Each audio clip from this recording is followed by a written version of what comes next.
독일 베를린에 은퇴한 군사과학자인 에드가 슈미트 박사는 자신의 작은 연구실에서 우주에서 오는 전파 신호를 분석하던 중 놀라운 발견을 했다. 그가 포착한 신호에는 2036년이라는 타임스탬프와 함께 충격적인 메시지가 담겨 있었다. 2036년 세계 최강 대국은 대한민국이다. 이 메시지를 처음에는 믿기 어려웠지만 슈미트 박사는 한국을 직접 방문하여 그 혁신적 기술력과 잠재력을 확인하고 마침내 확신을 얻게 된다. 미래를 예견한 그는 과감한 결정을 내렸고 스스로 한국 국적을 취득하고 다가올 미래의 주역이 되기로 한다. 여기 말도 안 되는 일이 벌어졌습니다. 독일 국방부와 나토에서 최고의 군사과학자로 명성을 떨치던 그가 하루아침에 태도를 180도 바꿔버렸다죠. 한국이 2036년에 세계 최강 대국이 된다는 미래 신호를 포착했다는 그의 주장에 모두가 의아해했습니다. 실제로 군사과학자가 미래에서 전송된 신호를 해독하고 한국을 방문해 마주한 충격적 진실. 과연 무슨 일들이 있던 걸까요?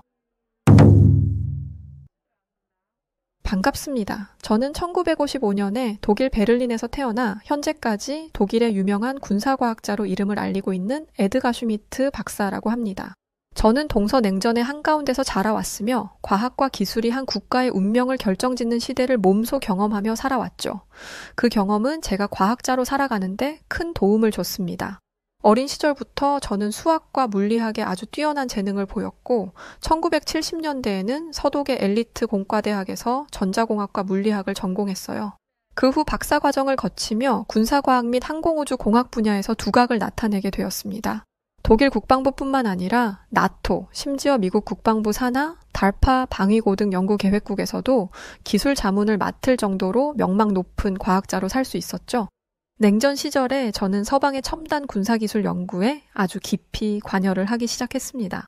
스텔스 기술, 위성 감시 시스템, 암호화 통신 등 다방면에서 연구를 진행했고 미국과 유럽 군사기관들 사이에서 이런 저는 일명 천재 과학자로 불리게 되었어요. 1980년대 후반 베를린 장벽이 무너지고 독일이 통일된 이후에도 저는 첨단 과학 연구를 꾸준하게 이어갔으며 유럽과 미국의 국방기술 발전에 기여를 했습니다. 그러나 냉전이 끝나면서 점점 군사 연구보다는 순수 과학 연구에 집중하기를 원했고 결국 2000년대 초반에는 학계로 복귀해 우주 통신과 신호 처리 기술을 연구하게 되었어요. 그리고 2021년 어느덧 70세 노인이 된 저는 박사로서의 삶에서 물러나 공식적으로 은퇴를 하게 되었습니다. 오랜 연구와 바쁘게 살던 그 당연한 것들을 마무리하고 이제는 평범한 일상을 보내려 했죠. 그리하여 베를린 교외의 조용한 작은 마을에서 조용히 지내며 취미로 천체 관측과 전파 분석을 하곤 했어요. 저는 무선 신호를 분석하는 것을 즐겼고 특히 우주에서 날아오는 미지의 전파를 연구하는 것은 제 오랜 취미 중 하나였죠. 그렇다 보니 집에 한 공간에 작은 연구실을 만들어 직접 개발한 신호 분석 장비를 이용해 우주에서 오는 전파를 탐색하며 여생을 보내려 했습니다. 그러던 2021년 11월의 어느 밤 평소처럼 라디오 전파망을 점검하며 지구 저궤도에서 수신되는 위성 신호를 분석하고 있었어요. 그런데 예상치 못한 특이한 신호가 포착되었고 상당히 놀랐습니다. 이게 뭐지? 그냥 단순한 잡음인 건가? 그런데 단순한 잡음이라고 하기에는 신호에 일정한 패턴이 보이는데 아무래도 소프트웨어를 이용해서 신호를 디코딩 해봐야겠어. 특이했던 신호를 분석하던 중 놀라운 사실을 알게 되었어요. 단순한 우주 잡음일 수도 있다고 생각했지만 분석 결과 이건 정밀하게 암호화된 데이터 패킷이었죠. 더 놀라운 것은 바로 발신지였는데 신호는 지구 저궤도에서 발신된 것이 아니라 시간적으로 미래에서 온 것처럼 보였습니다. 믿기가 어려웠지만 여러 번 분석한 결과 신호는 2036년이라는 타임스탬프가 포함되어 있었죠. 처음에는 단순한 오류라고 생각하기도 했지만 신호에 포함된 정보들은 제가 알고 있는 어떤 기술로도 설명하기가 어려웠어요. 특히 이 데이터는 기존의 어떤 위성 통신 방식과도 일치하지 않았습니다. 현재 존재하는 인공위성에는 발신되었을 가능성이 아예 없었죠. 저는 이 데이터를 더 깊이 분석하기 시작했고 몇 주 동안 연구 끝에 신호에는 미래의 지구와 관련된 충격적인 정보가 담겨 있음을 발견해냈습니다. 그리고 그 정보 속에서 대한민국이라는 단어가 반복적으로 등장하는 것을 발견해냈죠. 대한민국? 2036년? 대체 이게 다 뭐지? 단순한 오류라고 여기기에는 너무도 정확한 패턴인데 이건 정말 어쩌면 인류의 미래를 알 수 있는 결정적인 단서일 수도 있겠어. 아무래도 확실하게 알아봐야겠어. 연구실에서 반복적으로 복원하고 디코딩하기를 몇 주 동안 계속해서 반복했고 그 안에 숨겨진 의미를 파악하려고 노력했습니다. 데이터는 아주 강력한 암호화가 되어 있었지만 저는 오랜 연구 경험을 바탕으로 분석을 진행하기 시작했어요. 그리고 나타난 대한민국이라는 이 단어가 반복적으로 등장하는 것은 믿기가 어려웠습니다. 단순히 대한민국이라는 단어만 반복하는 것이 아니라 세계 최강대국이라는 문맥 속에서 등장하고 있다는 점이 믿기 어려웠죠. 저는 몇 번이고 그 데이터를 검토했어요. 혹시 잘못된 해석이 아닐까? 코드가 깨진 것은 아닐까? 대한민국이 세계 최강대국이라니 이건 뭔가 잘못된 것 같은데. 그러나 분석을 거듭할수록 제가 보는 내용은 더욱 명확해졌습니다. 2036년 세계 최강대국은 대한민국이다. 저는 당혹감을 감출 수가 없었어요. 2021년을 기준으로 하여 미국과 중국이 글로벌 패권을 두고 경쟁하는 시대였고, 한국은 빠르게 발전하는 국가이긴 하나 미국이나 중국과 비교했을 때 경제적, 군사적으로 압도적인 강국이라고 보긴 어려웠죠. 그러나 미래에서 온 이 데이터는 단순한 예측이 아니라 확실한 사실처럼 기록이 되어 있었습니다. 저는 이걸 본 순간 깨닫게 되었어요. 어쩌면 이건 단순한 가정이 아니라 미래의 누군가가 직접 기록한 역사일지도 모르겠는데, 더 충격적인 것은 이 데이터가 지극히 정밀하고 매우 구체적이라는 점이었습니다.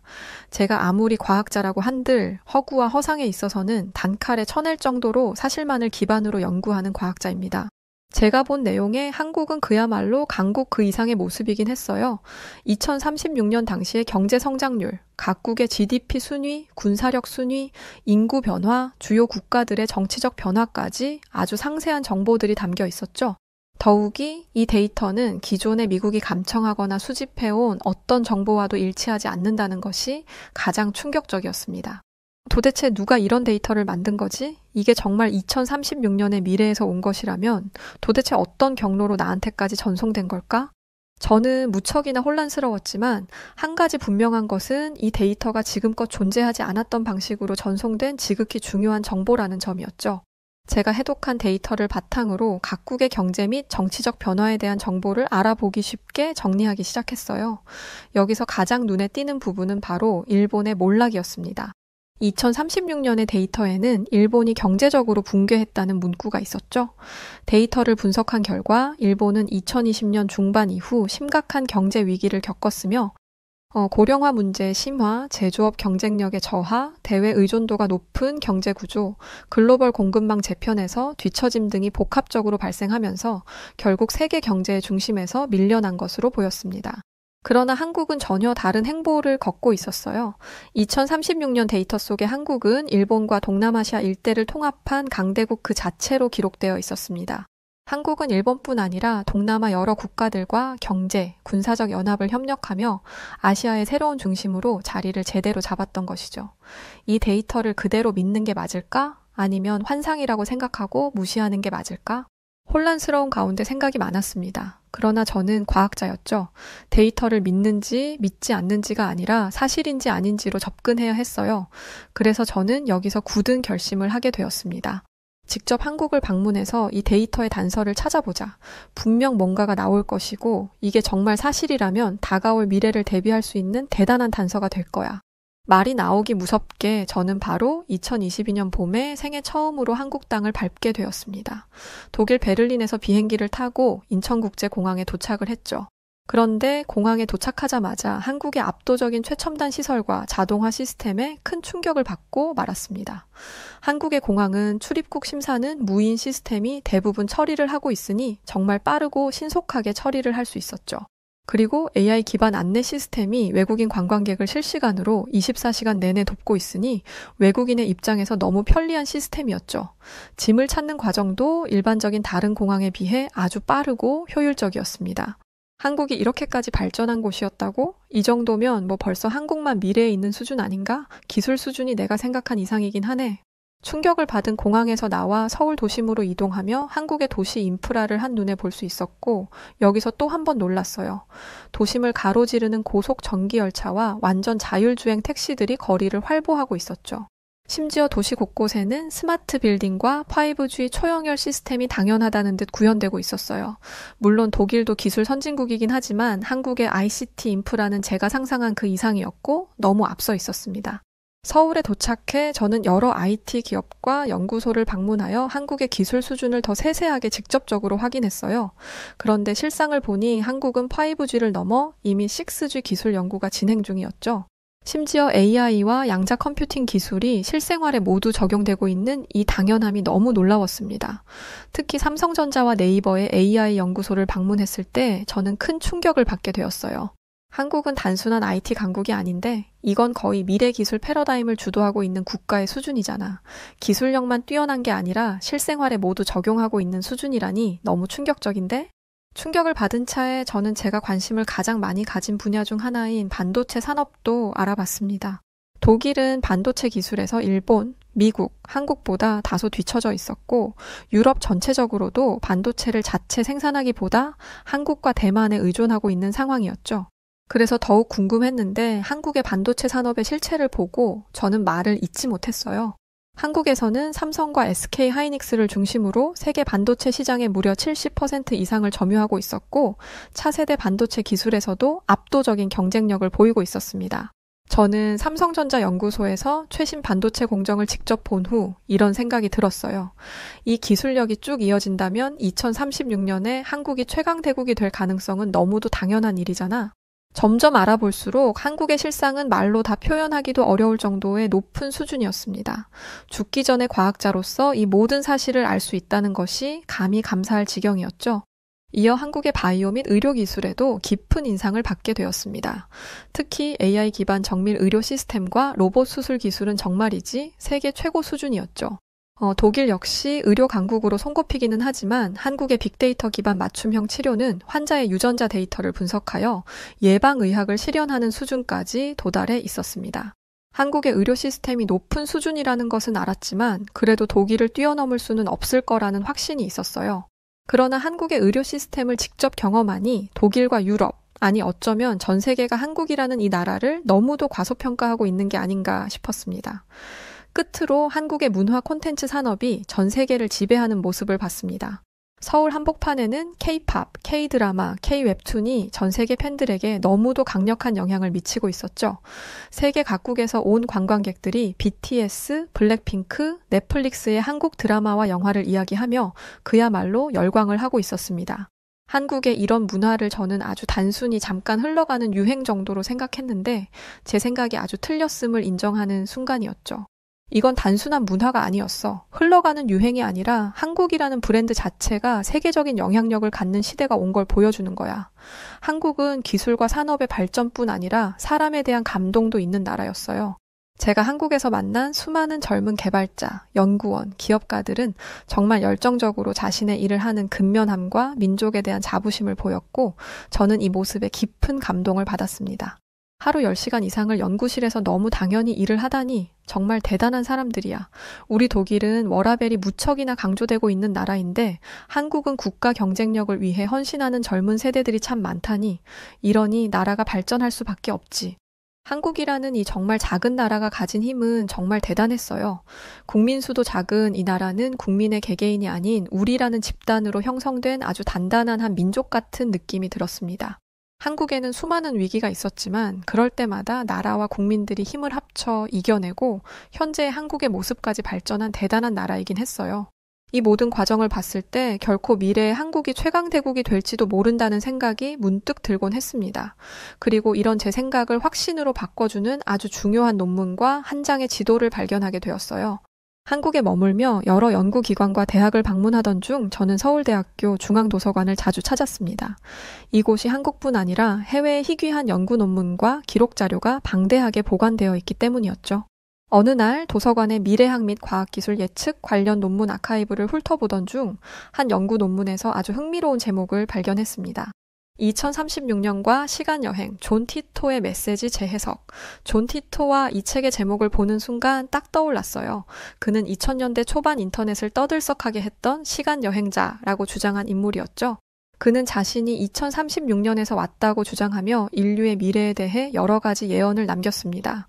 다만 시간이 지나면서 많은 사람들은 그를 단순한 도시 전설이나 인터넷 속 가짜 인물로 취급하며 잊혀져 가기 시작했죠. 그런데 저는 이 논문이 1998년에 작성되었다는 점에 주목을 했어요. 존 티토가 처음 등장하기도 전, 즉 인터넷에서 유명해지기 전부터 이미 그에 대한 연구가 진행되었다는 의미였죠. 대체 이 논문을 쓴 사람은 누구지? 논문에는 저자의 이름이 기재되지 않았고 단지 서울대 미래학연구소 기밀문서라는 각인만 있었습니다. 저는 이 논문의 첫 장을 넘기며 심장이 아주 빠르게 뛰기 시작했어요. 논문의 중반부에는 2036년 세계의 지정학적 변화라는 제목과 함께 한 장의 세계 지도가 있었습니다. 그 지도를 자세히 들여다보다 저는 눈이 튀어나올 정도로 놀랐고 그 자리에 얼어붙고 말았어요. 지도 속 한국의 국경이 지금의 한국과는 완전히 다른 모습이었기 때문이죠. 한반도는 통일되어 대한민국이라는 단일 국가가 되었고 국경선은 중국 동북부까지 확장되어 있었습니다. 심지어 일본 본토 일부도 한국의 행정구역으로 포함되어 있었죠. 남쪽으로는 베트남과 필리핀까지 경제권 안으로 들어가 있는 한국의 이 모습은 단순한 경제 강국이 아니라 사실상 아시아의 새로운 패권국이 된 모습이었습니다. 이게 대체 어떻게 가능하지? 물론 지금의 한국도 경제적으로 강한 나라이긴 하지만 솔직히 중국과 일본을 능가할 정도인 건가? 그걸 다 이겨내고 2036년에 아시아의 대장국으로 산다는 말이야? 놀란 상태로 논문을 이어서 받고 지도에 대한 설명이 있었어요. 이 지도는 단순한 예언이 아니다. 인류의 특정 집단이 의도적으로 설계하고 실행해온 미래의 결과물이다. 즉, 미래는 정해진 것이 아니라 만들어지는 것이다. 지금껏 저는 2036년 데이터가 정말 맞는지 검증하는 데 집중하고 있었습니다. 그러나 이 문장을 읽는 순간 제 생각은 완전히 바뀌었죠. 2036년에 한국이 세계 최강 대국이 된다는 것은 결코 단순한 우연이 아니라는 뜻으로 보였거든요. 그렇다면 누군가 과거부터 미래를 설계하고 있는 것인지 저는 갑작스레 제 자신이 어떤 거대한 흐름 속에 들어와 있다는 엄청난 느낌을 받게 되었습니다. 이어 수차례 논문을 읽고 데이터를 정리하며 고민을 한 후 드디어 확신을 하게 되었어요. 2036년 데이터는 단순한 미래 예측이 아니라 누군가 계획적으로 만들어낸 미래일 가능성이 높아 보여. 그렇다면 이 계획에 맞춰 한국이 실제로 최강대국이 될 가능성은 아주 큰 거지. 이제부터 내 연구는 단순히 미래를 예측하는 것이 아니라 이 미래를 실현할 방법을 찾는 것이 되어야 하는 거야. 저는 제 스스로가 한국에 남아야 할 이유를 비로소 찾은 것 같았습니다. 그리고 더는 외국인 연구자가 아니라 다가올 미래의 일부가 되고 싶었죠. 그러나 이때까지만 해도 저는 몰랐습니다. 이 선택이 제 인생뿐 아니라 전 세계의 흐름을 바꾸게 될 것이라는 사실을 말이죠. 서울에서 머무는 동안 저는 한국의 미래를 더 깊이 이해하기 위해 도움을 받을 수 있는 강연과 포럼을 찾았어요. 그 중에서도 아시아 경제와 글로벌 투자라는 주제의 강연이 제 눈길을 끌었죠. 강연자는 바로 짐 로저스, 세계적인 투자자이자 조지 소로스와 함께 퀸턴 펀드를 설립했던 대단한 인물이었습니다. 그는 수십 년간 세계 각국을 돌아다니며 다음 강대국이 어디인가를 예측하는데 탁월한 감각을 보여왔어요. 특히 그는 한국의 미래에 대해 강한 확신을 가진 몇 안 되는 서방 인물이었죠. 저는 그의 이름을 익히 들어왔지만 직접 만난 적은 없었고 강연을 듣는다는 것에 흥분되었습니다. 그리고 강연을 듣던 중 저는 한 가지를 느끼게 되었습니다.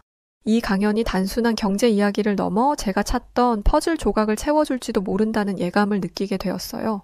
짐 로저스는 아주 단호한 어조로 말했죠. 나는 수십 년 동안 전 세계를 여행하며 투자 기회를 분석했습니다. 그리고 지금 저는 확신합니다. 다가올 미래의 아시아에서 가장 강한 국가는 바로 한국이 될 것입니다. 청중들은 조용히 그의 말을 경청했고 저 역시 집중하며 이어지는 그의 논리를 따라갔어요. 그는 일본의 상황을 먼저 분석하기 시작했습니다. 일본은 과거 20세기 후반까지는 세계 경제의 중심 중 하나였습니다. 하지만 지금은 다릅니다. 그들은 인구 감소, 과도한 부채, 변화에 대한 거부로 인해 쇠퇴하고 있죠. 일본은 과거의 영광에 집착한 나머지 새로운 시대의 변화를 받아들이지 못하고 있어요. 그러나 한국은 다릅니다. 한국의 젊은 세대는 아주 혁신적이고 기업들은 글로벌 무대에서 더 공격적으로 움직이고 있죠. 여러분, 10년 후를 생각해 보세요. 아시아 경제의 중심은 한국이 차지할 것입니다.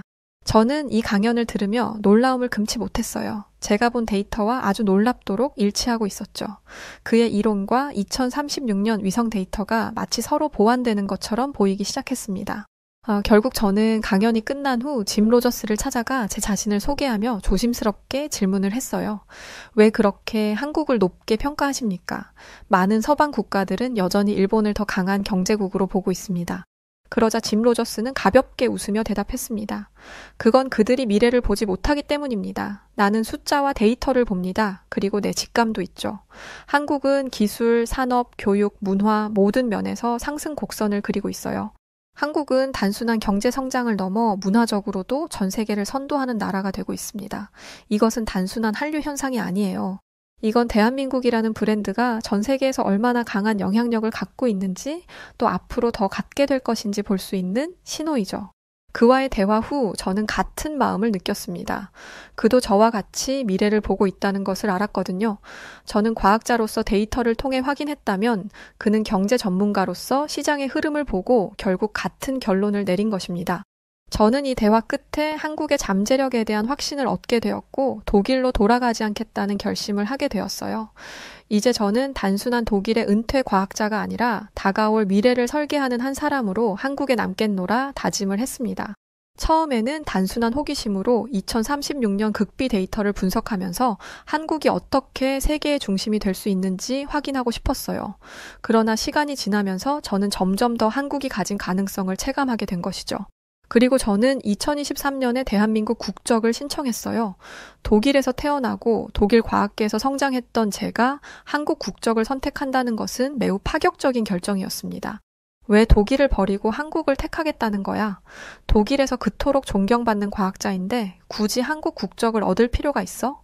주변의 반응도 아주 난리였어요. 그러나 저는 아주 단순하게 대답했습니다. 나는 단순히 과학자로서 연구를 하는 것이 아니라 이 나라의 미래에 직접 기여하고 싶어. 한국은 앞으로 세계의 중심이 될 나라야. 그리고 난 그 변화를 돕고 그곳에 내가 있고 싶을 뿐이야. 물론 귀화 과정은 쉽지 않았어요. 한국어 시험을 통과해야 했고 한국 사회와 문화에 대한 심층 면접도 받아야 했습니다. 다만 절실한 마음이 있어서인지 진심을 다해 준비를 했고 독일어에 비해 아주 서툴지만 또렷한 한국어 발음으로 말했습니다. 저는 대한민국 국민이 되고 싶습니다. 그리고 대망의 2024년은 제게 너무도 값진 한 해라. 평생토록 기억에 남을 2024년에 저는 대한민국의 정식 국민이 되었습니다. 제가 한국 국적을 얻었다는 소식이 전해지자 한국과 독일 그리고 전 세계 언론이 들썩였어요. 독일의 저명한 과학자가 한국 국적을 선택했다니 외국인 최초로 대한민국을 미래 최강국으로 예견한 사람이래. 각종 뉴스와 신문에서는 제 이야기를 다루기 시작했고 특히 한국 방송사들은 저를 초청해 인터뷰를 진행하기도 했습니다. 한국을 왜 선택했냐는 질문을 수도 없이 들었고 그럴 때마다 저는 늘 똑같은 대답을 했어요. 2036년 한국이 세계 최강대국이 된다는 데이터를 저는 봤습니다. 그러나 데이터를 넘어서 직접 한국이라는 이 나라를 경험해보니 이 나라가 가진 무한한 가능성을 확신하게 되었습니다. 한국은 세계 중심이 될 것이라고 저는 확신해요. 한국은 과학기술, 문화, 교육 등 모든 분야에서 혁신을 이루고 있죠. 가장 중요한 건 한국 국민들의 열정과 근면함입니다. 이것이 세계를 크게 변화시킬 거라고 봅니다. 대한민국이 세계의 중심이 될 것이라 외치는 유일한 독일인 박사로 주목을 받으며 제 진심은 점점 국민들에게 울림을 주기 시작했어요. 특히 노년층에게는 큰 감동을 주게 되었습니다. 제가 방송에서 한국전쟁과 경제발전의 역사를 깊이 연구한 모습을 보여주며 한국이 폐허에서 세계적 국가로 성장한 과정을 진심 어린 존경심으로 이야기를 한 적이 있었죠. 여러분의 희생과 노력이 없었다면 지금의 대한민국은 없었을 것입니다. 저는 그 역사를 배우고 존경하게 되었어요. 이런 제 진심에 감동한 어르신들의 반응은 저를 더 감동시켰습니다. 저 독일 박사가 우리나라를 그렇게 사랑한다는데 우리가 더 자부심을 가져야 하는 거 아니겠나? 다 늙었어도 아직 우리는 대한민국 국민이고 무언가 할 수 있는 게 분명 있을 거야. 늘 그랬단 말이야. 역시 제 선택은 결코 틀리지 않았습니다. 그저 미래 예언으로 치부하며 넘길 수도 있는 문제이지만 한국의 위상은 점점 높아지고 있었고 세계는 점점 한국을 중심으로 움직이기 시작하고 있죠. 한국의 위상은 분명 2025년에서 2030년을 기점으로 급부상할 것을 저는 확신합니다. 2025년 현재 한국의 반도체 산업은 세계 시장 점유율 1위를 기록했어요. TSMC와 인텔을 넘어서 한국 반도체 기업들은 초격차 기술을 확보하며 글로벌 시장을 장악했죠. 특히 AI 반도체와 양자 컴퓨팅 칩 개발에서 한국은 무서운 속도로 앞서 나가기 시작했습니다. 미국과 유럽의 IT 기업들이 한국 반도체 없이는 기술 경쟁력을 유지할 수 없는 시대가 벌써 온 거죠. 전 세계의 데이터 센터, AI 슈퍼컴퓨터, 국방 기술, 자율주행 시스템이 모두 한국에서 개발한 반도체 칩에 의존하고 있었습니다. 이제 한국은 단순한 기술 강국이 아니라 세계 경제를 좌우하는 핵심 플레이어가 된 거야.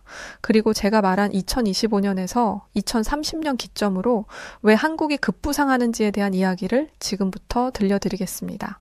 반도체 세계 점유율 1위뿐 아니라 한국은 K방역의 성공, K문화 세계 석권, 국방력의 증강 등을 모두 해냅니다. 제가 처음 본 미래 지도 속 한국의 모습이 하나씩 현실로 이루어지는 것이죠. 2026년 또 다시 전 세계를 휩쓸 신종 바이러스 사태가 벌어지지만 이번에는 달랐습니다. 이전에는 속수무책으로 당했다면 한국은 신속한 백신 개발과 AI 기반 의료 대응 시스템, 그리고 정교한 방역 정책으로 전 세계에서 가장 빠르게 사태를 종식시켜버립니다. 바이러스 발병 후 1개월 만에 백신 개발을 완료하고 AI 진단 시스템으로 감염자 조기 발견을 가능하게 하여 확산을 최소화시키죠. 이런 놀라운 K방역은 국제 표준이 되며 전 세계 국가들은 한국의 의료 시스템을 도입하기 위해 경쟁적으로 협력을 요청합니다. 한국의 바이오, 제약 산업은 그야말로 폭발적으로 성장하며 세계적인 의료 허브가 됩니다. 이제 한국은 단순한 경제 강국을 넘어 인류를 보호하는 의료 강국으로 자리매김을 확실하게 하죠. 과학과 기술을 바탕으로 인류를 구하는 나라라니 한국이 가진 힘은 생각보다 훨씬 큰 거야. 알면 알수록 정말 대단한 나라야.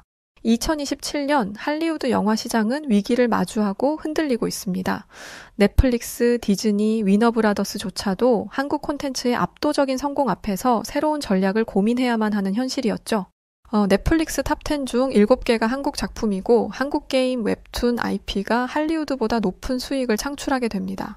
또한 BTS 이후 등장한 새로운 K-팝 그룹들이 빌보드 차트를 점령하며 전 세계 대학에서 한국어 강좌 개설을 증가하며 한국의 영향력을 제대로 실감하게 됩니다. 2028년 뉴욕타임스는 이런 보도를 합니다. 한국은 더 이상 작은 나라가 아닙니다. 문화적으로, 경제적으로, 과학적으로 세계의 중심이 되어가고 있다는 것을 우리는 인정해야 합니다. 저는 문화적 변화도 아주 중요한 요소라고 생각을 했어요.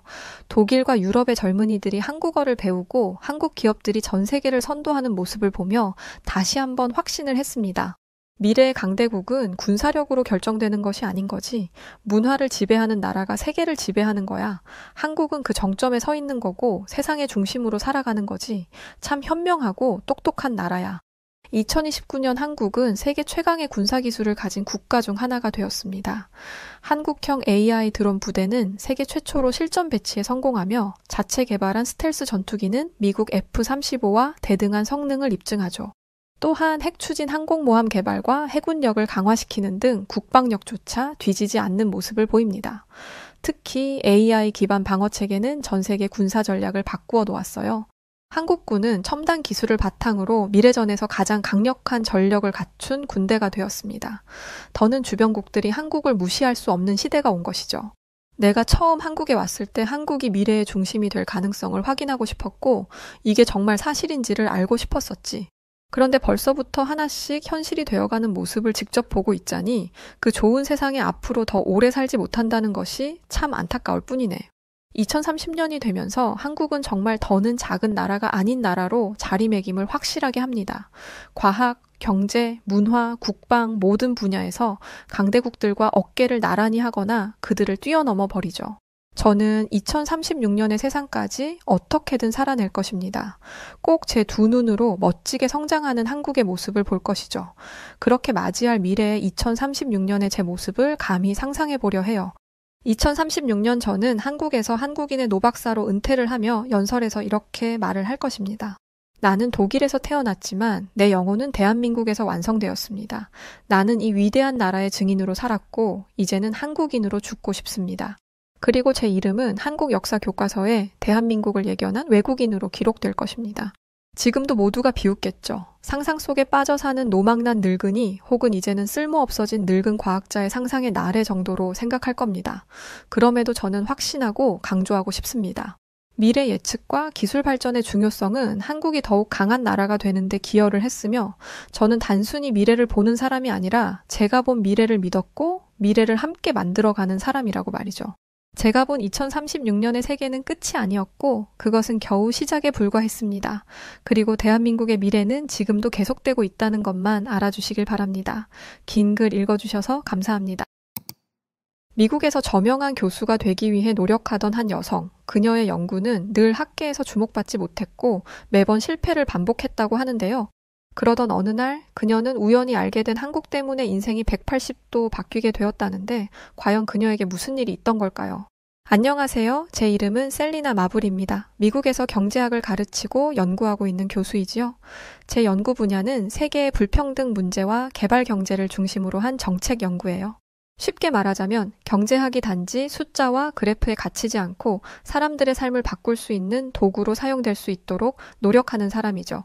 물론 이 멋진 말은 제가 만든 게 아니고요. 제가 대학원에 다니던 시절에 제 교수님께서 해주신 말씀이랍니다.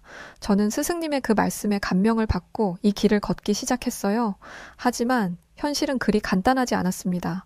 학문적 이상과 실제 연구 환경 사이에서 종종 충돌을 겪으며 저는 이 길이 옳은지 의문을 가지게 되었어요.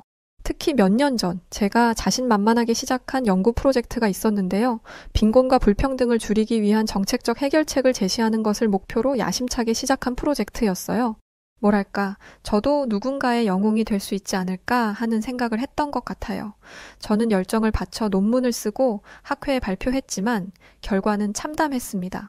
학계에서 제 연구는 거의 주목받지 못했고 몇몇 동료들은 제 논문이 현실과 동떨어져 있다는 비판을 서슴지 않았어요. 저의 모델은 수치와 이론에 갇혀 있지 현실 세계의 복잡성을 이해하지 못한 것 같다는 말도 들었죠. 그래요. 사실 어쩌면 그 말이 맞을지도 모른다고 저도 생각이 들었어요. 이후 제 난항은 계속해서 이어졌습니다. 뭐 하나 잘 풀리는 게 없었죠. 그렇게 매번 실패를 반복하다 보니 스스로를 믿는 마음이 점점 희미해지더라고요. 내 연구가 정말로 세상에 의미가 있을까? 라는 질문이 머릿속에서 떠나질 않았습니다. 제 목표는 분명했어요. 세상이 더 나아지는데 조금이라도 기여하고 싶다는 것. 하지만 제가 하는 일이 그 목표와는 한참 멀게 느껴졌지요. 그건 참 고통스러운 일이었어요. 시간이 지날수록 하루하루가 버거워졌습니다. 아침마다 연구실에 가는 것이 두려울 정도였지요. 책상 위에는 채 끝내지 못한 논문과 통계 자료들이 쌓여 있었지만 그것들을 보는 것조차 힘들었어요. 이론과 데이터는 차곡차곡 쌓여가는데 정작 그 안에 의미는 없다는 생각이 들었거든요. 그러던 어느 날 몸까지 이상 신호를 보이기 시작했습니다. 밤낮 없이 앉아서 일하던 탓에 허리가 아프고 두통은 끊이질 않았어요. 심장이 두근거리고 손이 떨리던 어느 날 의사가 저에게 스트레스가 너무 많다고 단호히 말하더군요. 그때서야 저는 제 몸이 저에게 쉬라고 경고하고 있다는 것을 깨달았습니다. 하지만 제가 손 쓸 방법은 없다고 생각했어요. 물론 일상도 무너지긴 마찬가지였습니다. 남편과의 관계는 점점 소원해졌고 아이들은 엄마는 늘 바빠서 우리 얘기를 들어줄 시간이 없다고 불평하기 일쑤였어요. 남편은 당신이 그렇게 열심히 일해도 행복하지 않다면 이 모든 게 무슨 의미가 있겠어? 라고 묻곤 했지만 그 말은 위로가 되기는커녕 저를 더 무겁게 짓눌렀습니다. 억지로 어떻게든 시간을 내서 가족들과 함께 있어도 제 마음은 늘 연구실에 가 있었거든요. 그런 저의 강박증은 시간이 갈수록 심해졌어요. 물론 학생들 앞에서는 여전히 냉철하고 논리적인 교수인 척했죠. 그러나 내면은 텅 비어 있었어요. 매 강의가 끝날 때마다 내가 저들에게 가르치는 것이 정말로 가치가 있을까라는 회의가 저를 괴롭혀 너무도 괴로웠죠. 그렇게 모든 것이 무너지고 있다는 느낌이 들었습니다. 제 연구도, 제 건강도, 제 가족도요. 이런 상태로는 앞으로 나아갈 수 없다는 것을 알았지만 어디서부터 다시 시작해야 할지조차 알 수 없었기 때문에 전 그저 지쳐갈 뿐이었어요. 그러던 어느 날 저녁, 하루를 간신히 마무리하고 지친 몸으로 소파에 앉은 때였어요. TV를 켜고 채널을 무심코 돌리다가 한 인터뷰 장면에 멈추게 되더군요. 화면에는 2024년 노벨 경제학상을 수상한 사이먼 존슨 교수가 나와 있었어요. 그런데 그가 이런 말을 하는 거예요. 한국은 1960년대에 매우 가난했고 독재 정권을 거치기도 했습니다. 그러나 시간이 지나면서 민주화를 시도했고 경제가 발전하기 시작했죠. 물론 그 과정은 어렵고 복잡했지만 현재 한국의 경제는 다른 나라에 비하면 정말 놀라운 수준입니다. 한국의 발전된 상황이야말로 우리가 고민해야 할 방향이라고 생각해요. 내가 아는 그 한국을 말하는 건가? 그 한국이 1960년대에 매우 가난했다고? 제가 아는 한국은 전 세계 GDP 12위 정도에 기록될 만큼 굉장히 발전된 선진국으로 알고 있거든요. 자세히 한국의 사례에 대해 조사해 본 적은 없었지만 그때 그의 말은 제 가슴 깊숙이 파고들고 있었어요. 특히 어렵고 복잡한 과정을 거쳐 놀라운 경제 발전을 이룬 한국이라는 표현이 제 마음을 흔들었죠. 그동안 저는 연구의 방향성을 잃고 방황하며 제 노력이 세상에 어떤 의미가 있을지 회의감에 빠져 있었잖아요. 정말 그의 말이 맞다면 한국이야말로 제가 원하던 그 연구 과제일 수 있는 거니까요.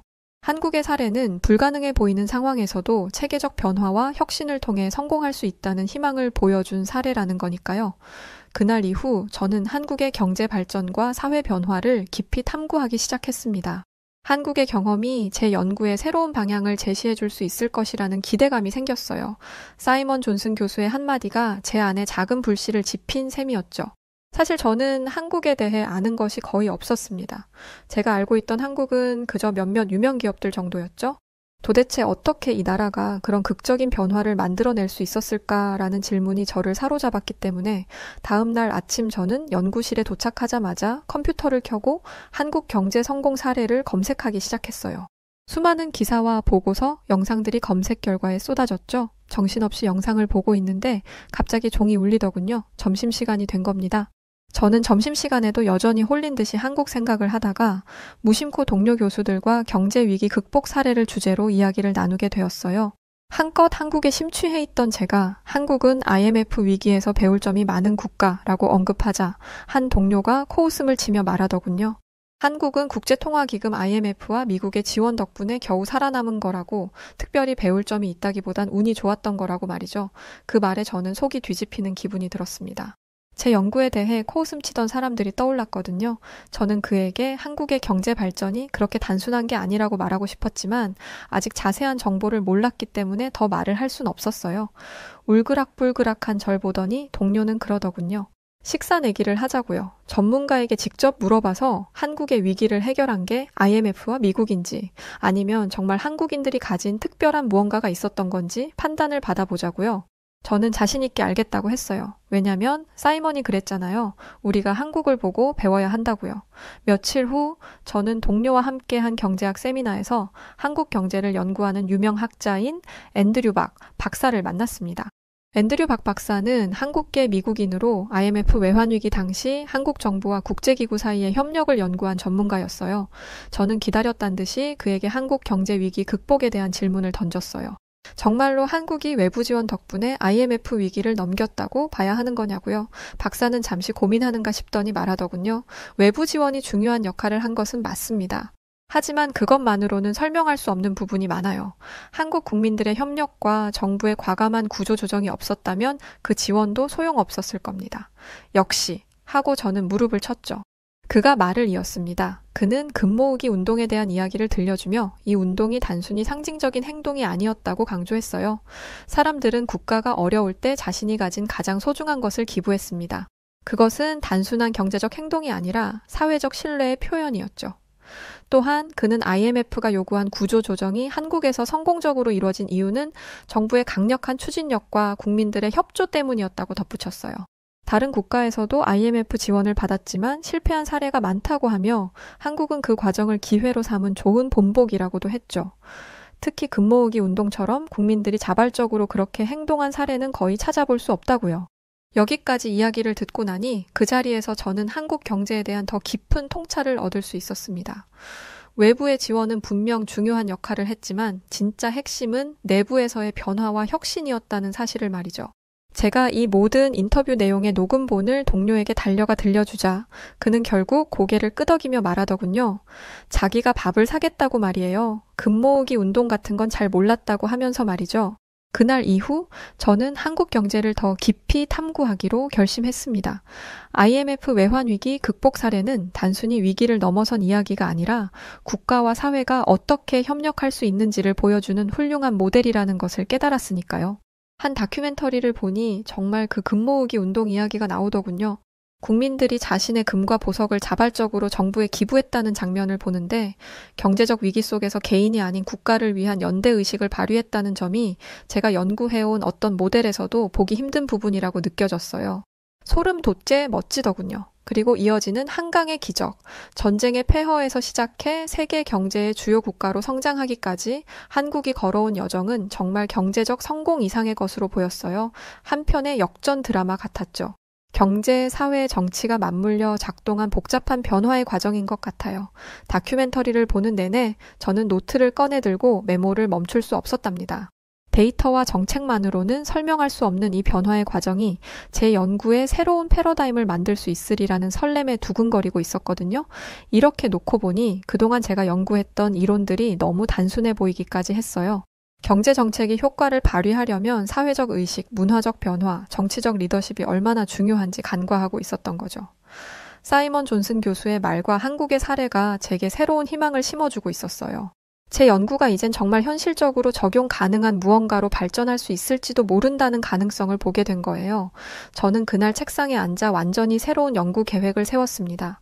한국의 경제 발전을 단순히 경제적 데이터로만 분석하는 것이 아니라 사회적 맥락과 문화적 요인을 포함해 연구해보기로 했어요. 이 과정에서 제가 연구해온 경제 이론들이 실제로 어떻게 작동하는지를 한국이라는 사례를 통해 확인할 수 있을 것 같았죠. 이렇게 시작된 한국 경제에 대한 연구, 이 연구를 이어가면서 저는 또 곧 중요한 사실을 깨닫게 되었습니다. 경제적 성공의 이면에는 반드시 그 나라의 사회적, 문화적 요인이 깔려 있다는 점이었죠. 그리고 한국에서는 그 중에서도 교육이 핵심적인 역할을 했다는 걸 알게 되었어요. 한국은 교육열이 정말 엄청난 나라더라고요. 특히 IMF 외환위기와 한강의 기적만으로는 한국의 성공을 완전히 설명할 수 없다는 생각이 들었어요. 경제적 발전을 지속시키는 데에는 그 나라의 인적 자원, 즉 사람들을 키우는 교육 시스템이 큰 역할을 하기 때문이죠. 그래서 저는 한국의 교육 제도에 대해 조사하기 시작했습니다. 검색을 하면서 한국의 EBS, 즉 교육방송 시스템과 같은 공교육 방송 시스템에 대해 알게 되었어요. 놀랍게도 국가가 주도적으로 학생들에게 교육 자료를 제공하고 특히 디지털 학습 플랫폼을 통해 교육의 기회를 넓힌다는 점이 인상적이었죠. 특히 놀라웠던 점은 한국의 교육열이었습니다. 학생들과 학부모들이 교육에 쏟는 열정과 노력이 정말 독보적이라는 이야기를 곳곳에서 접할 수 있었어요. 과거 전쟁 직후의 혼란 속에서도 학교를 복구하고 교육을 최우선으로 삼았다는 이야기 역시 깊은 인상을 남겼죠. 한국의 경제 성공이 단순히 정부 정책의 힘만이 아니라 사람들의 교육에 대한 헌신과 희생 덕분이라는 생각이 들었어요. 그러던 어느 날 한국 교육에 대해 공부하는 와중에 제자 중 한 명인 클로이와 대화를 나누게 됐습니다. 그녀는 한국으로 교환학생을 다녀온 적이 있는 학생이었죠. 제가 한국 교육에 대해 관심을 보이자 그녀가 하나 흥미로운 이야기가 있다고 하는 거예요. 교수님, 한국에서는 수능날에 비행기가 뜨지 않는다는 거 아세요? 저는 이 뜬금없는 말에 바로 질문을 던졌어요. 비행기가 왜 안 뜨냐고요. 아무리 교육열이 대단하다지만 시험 때문에 항공편이 취소된다니 그게 무슨 상관이 있나 싶었거든요. 클로이는 그럴 줄 알았다는 듯 웃더군요. 클로이는 제게 수능날에 대해 설명해 주었습니다. 수능날은 전국 고등학생들이 치르는 대학 입학 시험을 말하는데 듣기 평가 시간에 소음이 발생하지 않도록 하기 위해 비행기 이착륙을 제한한다는 거예요. 다른 것도 아니고 고작 듣기 평가 때문에 말이죠. 돈을 버는 기업을 위해서도 아니고 그냥 학생들을 위해서요. 특별한 학생도 아니고 그냥 모든 학생이요.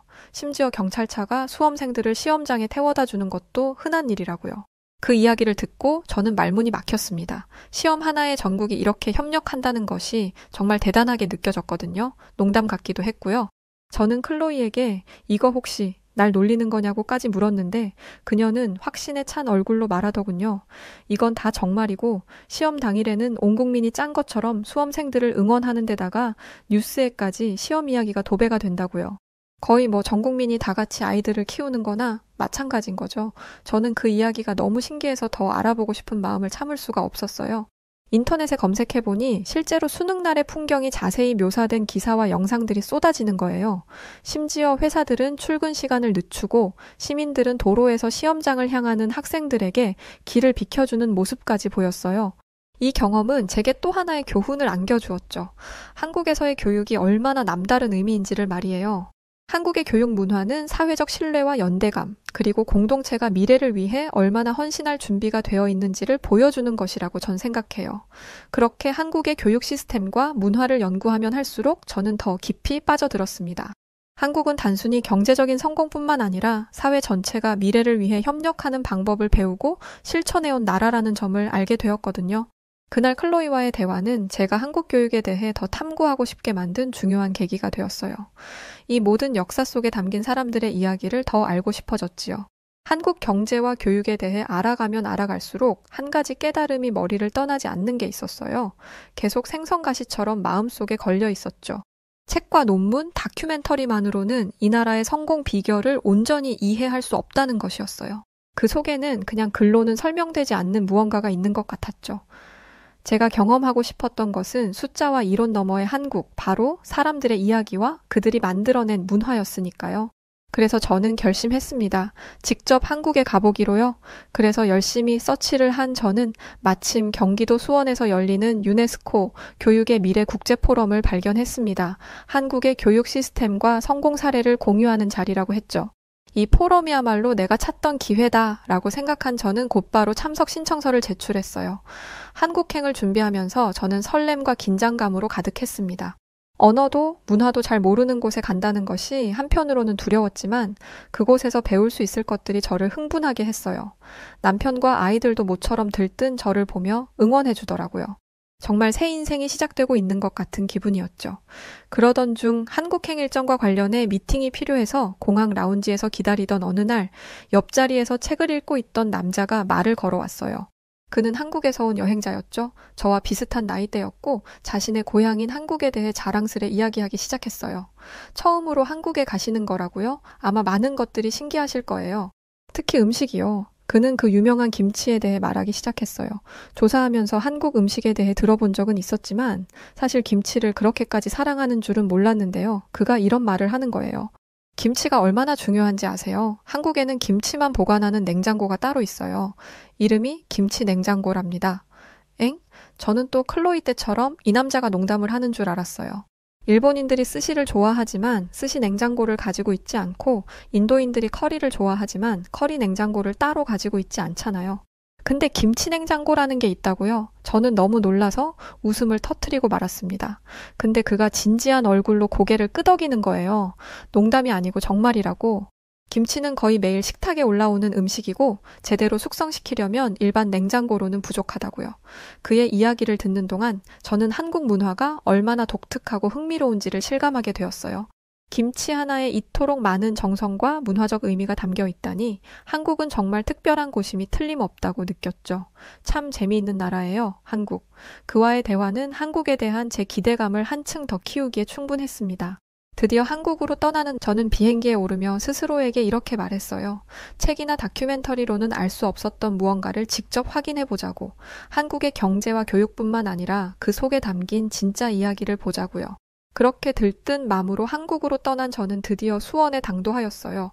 그리고 유네스코 교육의 미래 국제 포럼에 참석하게 되었죠. 회의장은 세계 각국의 교육 관계자와 학자들로 가득 차 있었습니다. 긴장과 흥분이 뒤섞인 상태로 첫 발표를 들으며 저는 한국의 교육 시스템에 대해 새롭게 알게 되는 사실들에 감탄을 금할 수 없었어요. 첫날 발표는 한국의 교육 혁신 사례에 대한 것이었습니다. 발표자는 한국의 공교육 시스템이 디지털 기술과 결합하여 어떻게 더 많은 학생들에게 기회를 제공했는지를 설명했죠. 특히 EBS 온라인 학습 시스템이 코로나 팬데믹 시기에도 학생들의 학업을 이어갈 수 있도록 도운 사례가 참 재미있었어요. 발표자는 이렇게 말했죠. 한국은 교육을 그냥 학습에 국한되는 게 아니라 사회적 이동의 기회로 봅니다. 경제적으로 어려운 가정의 학생들도 양질의 교육을 받을 수 있도록 기술을 활용한 공공 플랫폼을 제공하는 데 주력해왔죠. 그 말을 들으니 교육이 어떻게 한 국가의 경제적 형평성과 발전을 위한 토대가 될 수 있는지를 알게 되더라고요. 교수인 저조차도 새롭게 느끼는 감회였죠. 그렇게 첫날은 가볍게 마무리했어요. 중요한 건 그 다음 날이었죠. 왜냐하면 그 다음 날인 둘째 날, 에티오피아의 전 대통령이자 UN 특사로 활동 중인 사흘레워크 제후대의 연설이 예정되어 있었거든요. 정말 들뜰만한 일이었죠. 그녀는 한국의 교육 시스템이 어떻게 불평등 해소에 기여했는지를 이야기했어요. 한국은 전쟁의 폐허 속에서도 교육을 최우선으로 삼았습니다. 경제적으로 어려운 상황에서도 국민 모두가 교육의 중요성을 이해하고 이를 위해 함께 노력했습니다. 이것은 우리 모두가 배워야 할 교훈입니다. 그녀의 목소리는 단호하면서도 따뜻했고 그녀의 말은 깊은 울림을 주었습니다. 그녀는 에티오피아에서도 한국의 사례를 본받아 디지털 교육을 도입하고 있다고 했어요. 교육이야말로 진정한 변화의 시작이다 라는 그녀의 말이 가슴에 새겨졌죠. 실제로 한국을 본받아서 발전하고 있다는 사실도 놀라웠고요.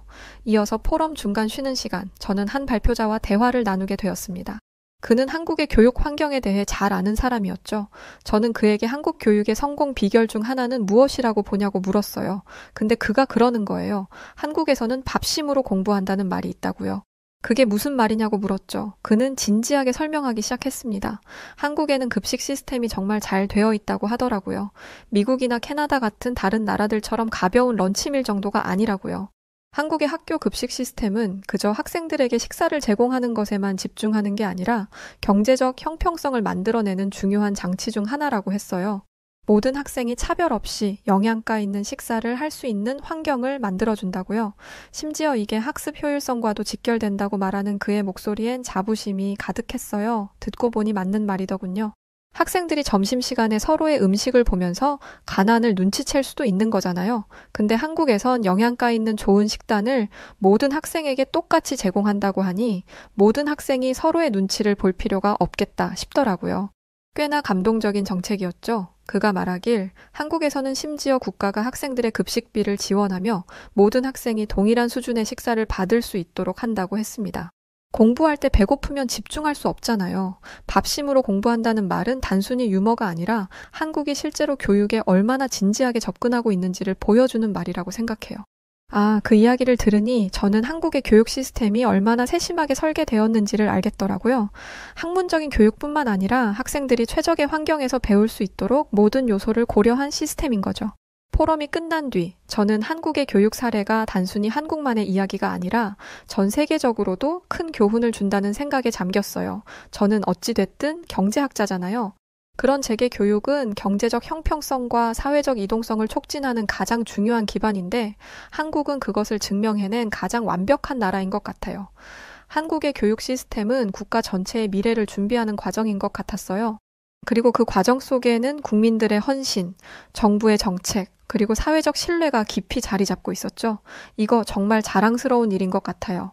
이렇게 한국에서의 경험은 제 삶과 연구에 지울 수 없는 흔적을 남겼습니다. 수원에서의 유네스코 포럼 이후 저는 한국의 경제와 교육 시스템에 대한 연구를 더욱 심화하려고 해요. 사실 꽤나 최근의 일이거든요. 그 중에서도 가장 중요한 것은 제가 발견한 것이 단순히 정책적 성공이나 시스템적인 접근이 아니었다는 점인 것 같아요.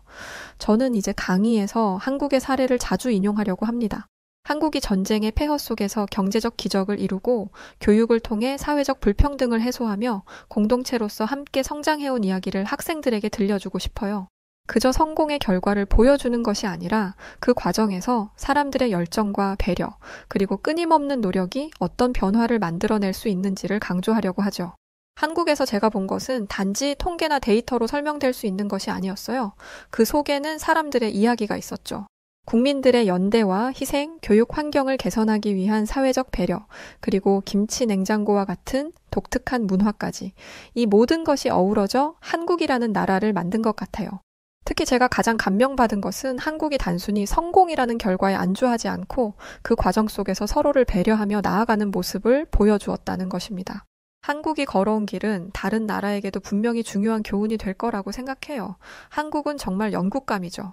특히 제가 연구하는 세계 불평등 문제와 개발 경제에 있어서 한국은 경제와 교육의 융합을 통해 가능성을 만들어낸 훌륭한 본보기라고 생각해요. 돌아보면 저는 이 여정을 통해 새로운 희망을 얻었습니다. 제가 고민하던 연구의 방향도 제 삶의 의미도 한국에서 찾은 작은 불씨로부터 시작되었어요. 이제는 저 역시 제가 배운 것들을 세계에 전파해야겠다는 사명감을 느낍니다. 마지막으로 한국에게 진심으로 감사의 마음을 전하고 싶어요. 한국에서 저는 사람들의 열정과 배려였고 함께 더 나은 미래를 만들고자 하는 의지를 보았어요. 저는 한국이 세계에 전하고 있는 그 이야기를 제 연구와 강의를 통해 더 널리 알릴 것입니다. 그리고 언젠가 또다시 한국을 방문해 그곳에서 배운 것들을 이어가고 싶습니다.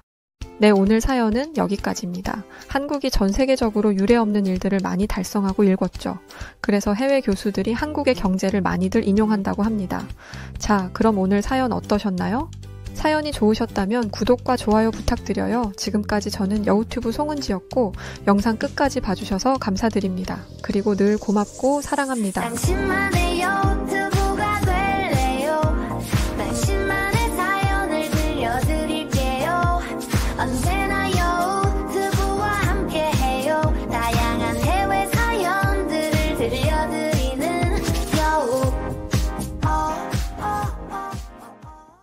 독일 베를린에 은퇴한 군사과학자인 에드가 슈미트 박사는 자신의 작은 연구실에서